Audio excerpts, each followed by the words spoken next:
قرآن مجید سے جو آیت نور میں نے آپ کے سامنے تلاوت کرنے کا شرف حاصل کیا، اس میں اللہ تعالیٰ جل شانہ نے ارشاد فرمایا، اے ایمان والو، تمہارے اوپر روزے فرض کر دیے گئے جس طرح تم سے پہلوں پہ فرض کیے گئے تھے تاکہ تمہیں تقوی ملے۔ الصوم فی اللغت الامساک، روزہ لغت میں رک جانے کو کہتے ہیں۔ جب ہوا کے تیز جھکڑ چلتے چلتے رک جاتے تو اہل عرب کہتے سامت الریح، کہ ہوا رک گئی۔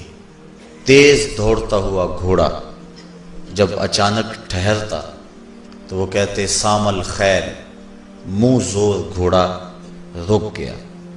تو روزے کو بھی روزہ اس لیے کہا جاتا ہے کہ نفس کا سرکش اور منہ زور گھوڑا رمضان میں رک جاتا ہے، اور جو اللہ کے حکموں کو ڈٹائی سے توڑتے ہیں رمضان میں ان کے سر بھی سجدوں میں دیکھیں۔ تو اس لیے صوم کو صوم کہا جاتا ہے کہ اس میں انسان گناہوں سے رک جاتا ہے۔ شریعت اسلامیہ میں طلوع فجر ثانی سے غروب آفتاب تک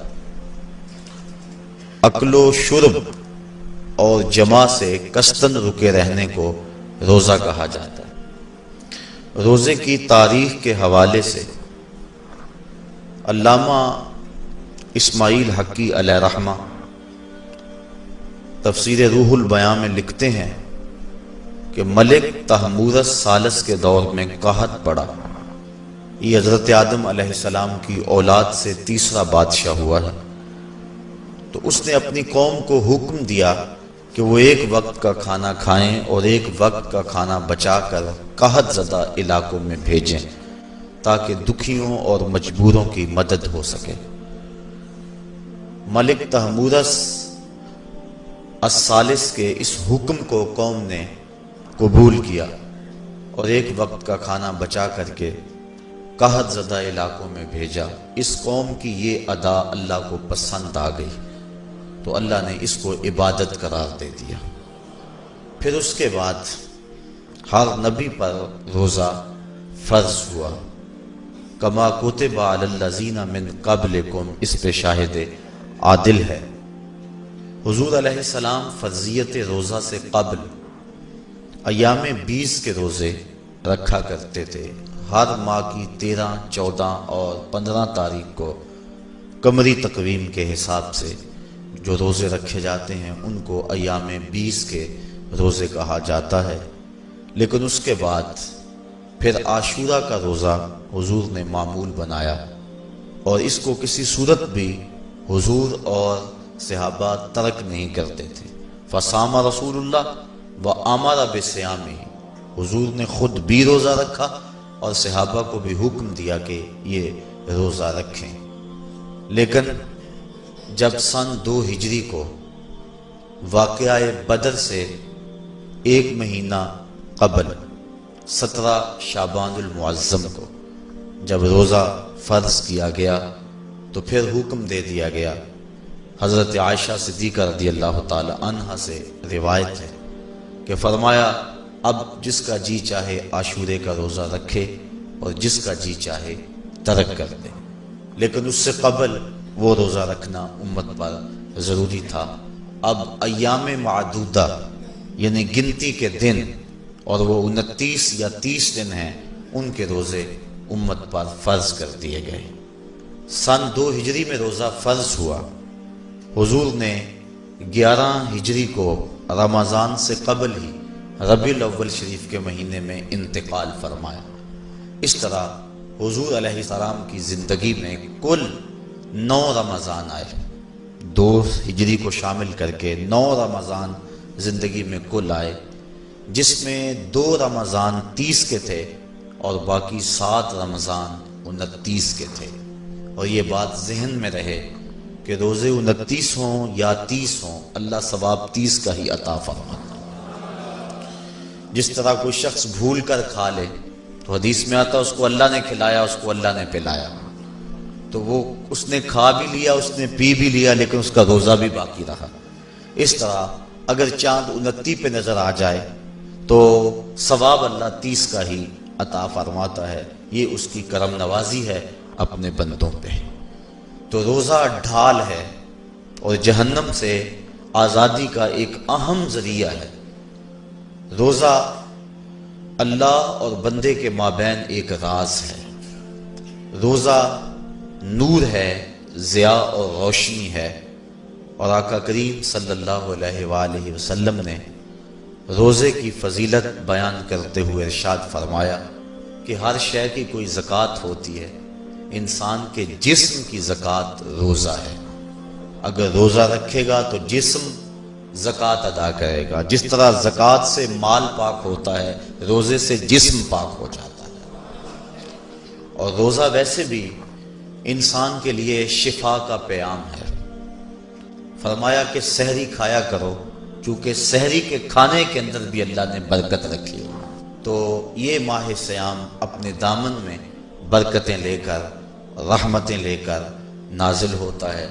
اس کا پہلا حصہ رحمت، درمیانی حصہ مغفرت، اور آخری حصہ جہنم سے آزادی کا مژدہ جاں فضا ہے۔ جو بھوک اور پیاس کاٹی ہے، اس کا مقصد رزق بچانا نہیں ہے، بلکہ وَيُزَادُ فِيهِ رِزْقُ الْمُؤْمِنِ، ماہ صیام میں مومن کا رزق بڑھ جاتا ہے۔ آپ اپنا بجٹ دیکھ لیجئے، باقی مہینوں کی نسبت ماہ صیام میں آپ کے اخراجات زیادہ ہوتے ہیں اور کشادگی ہوتی ہے۔